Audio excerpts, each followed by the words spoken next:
Assalamualaikum warahmatullahi wabarakatuh.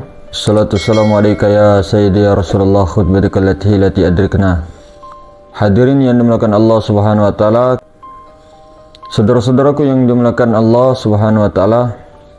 Jadi ada pertanyaan lagi daripada saudara kita tentang apa sebenarnya makna hakikat di balik Ka'bah atau di dalam Ka'bah itu, Kang Mas. Karena banyaknya dari kita ini tertahan pada Ka'bah itu sendiri atau tertahan kepada syariatnya saja, namun pasti di mana ada syariatnya ada hakikatnya.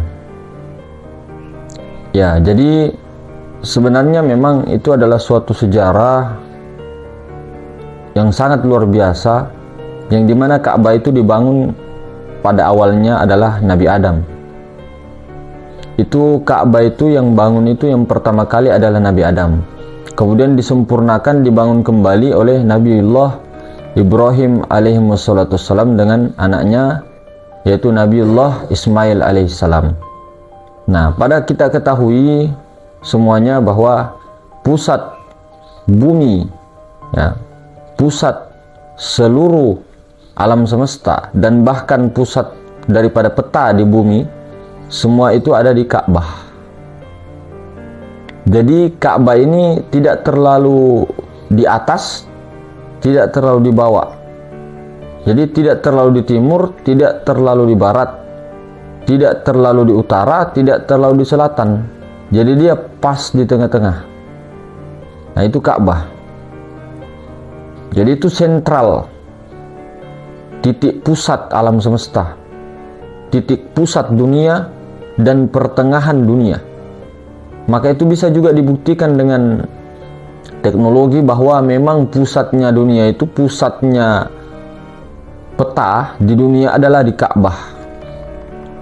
Nah, kemudian di dalam Ka'bah itu, Baitullah itu dikatakan Baitullah kan, di dalam Ka'bah itu ada apa di situ? Nah, di situ adalah ruang kosong. Di situ adalah ruang kosong. Adapun empat sisinya itu adalah api, angin, air, tanah, empat unsur.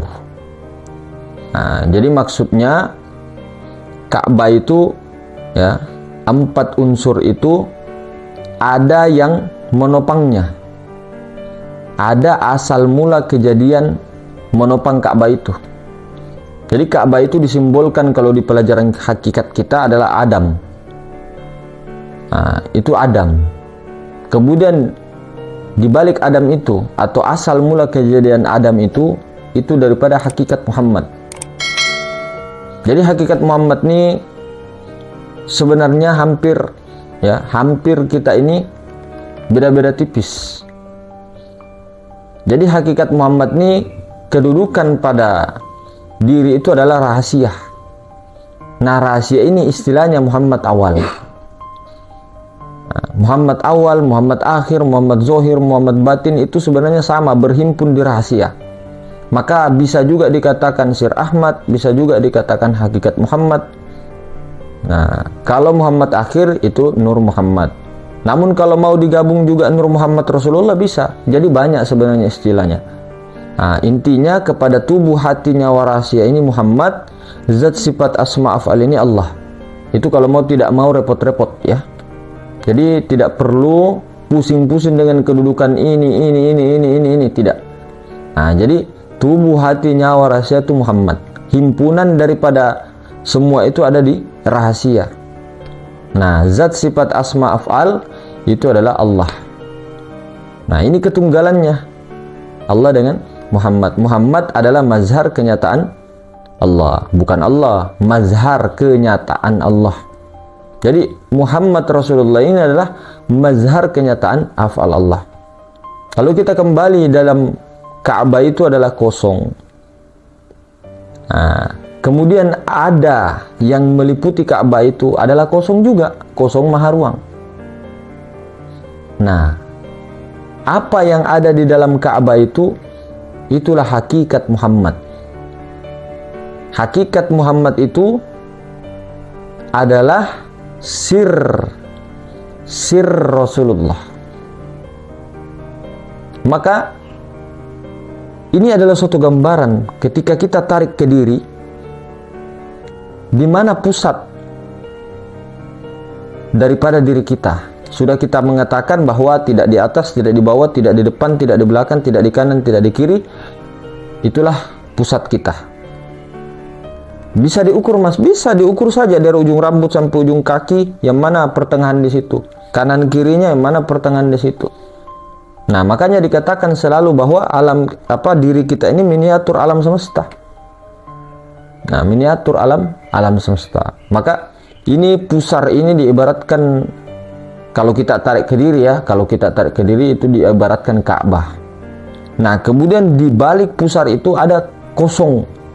Nah, itulah sir. Itulah hakikat Muhammad. Nah, apa yang meliputi hakikat Muhammad, itulah kosong maha ruang. Nah, di balik kosong maha ruang, tidak usah dicari lagi. Sudah jelas itulah Rabbul Izzati. Nah, jadi begitu ya. Bagaimana kita tarik kepada diri ini bukan untuk menafikan yang syariat, tidak. Jadi menyempurnakan, artinya ketika ada simbol-simbol seperti itu, ada syariat seperti itu, pasti ada isinya, ada hakikatnya. Namun ketika ada hakikatnya, ada syariatnya. Jangan sampai dibilang, oh itu cuma simbol, terus ndak anu lagi, ndak begini lagi, ndak begitu lagi. Tidak. Itu ada kenyataannya, betul-betul juga dipakai kedua-duanya. Nah, jadi seperti itu. Maka ketika sudah mengetahui ya daripada hakikat daripada Ka'bah itu, yang di dalam Ka'bah itu adalah hakikat Muhammad, ada pula yang meliputi Ka'bah, itulah kosong maha ruang atau maha suci Allah Subhanahu wa taala yang meliputi segala sesuatunya. Nah, jadi simbol ada Muhammad Allah lagi kembali di situ. Nah, simbol lagi tiga itu. Bukan kita mengatakan 1331, tidak. Nah, tidak. Nah, jadi bagaimana untuk ya supaya ketika menyaksikan itu benar-benar tembus menembus penyaksian.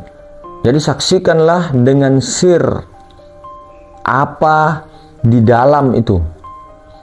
Itu juga suatu praktek ya, praktek musyahadah bagi kita, bagi umat Sayyidina Muhammad sallallahu alaihi wasallam, suatu pengajaran yang sangat luar biasa. Artinya jangan pandang luarnya saja, tapi tembuskan kepada batinnya. Nah, kemudian batin ini pasti ada di baliknya. Nah, ada yang berdiri di balik batin itu, ada yang meliputi, ada yang menopang batin itu. Itulah Allah Subhanahu wa taala. Maka ketika melihat Ka'bah atau pusat alam semesta itu, jangan cuma luarnya, jangan cuma 4 sisinya, jangan cuma api, angin, air, tanahnya, tapi tembuskan kepada hakikat Muhammad. Jadi ketika melihat sesuatu betul-betul yang zohir-zohir semua ditembuskan kepada hakikat Muhammad. Dan ketika betul-betul mengetahui hakikat Muhammad itu, di baliknya lagi ada Allah Subhanahu wa taala yang meliputi segala sesuatunya. Nah, jadi itu suatu kunci juga ya, suatu kunci juga, suatu praktek juga bagi diri kita untuk bagaimana pulang kepada asal mula kejadian diri. Nah, itu suatu simbol 4 unsur ini. 4 unsur ini daripada Nur Muhammad daripada Nur Ilahi daripada Rabbul Izzati. Nah, jadi begitu ya, saudaraku.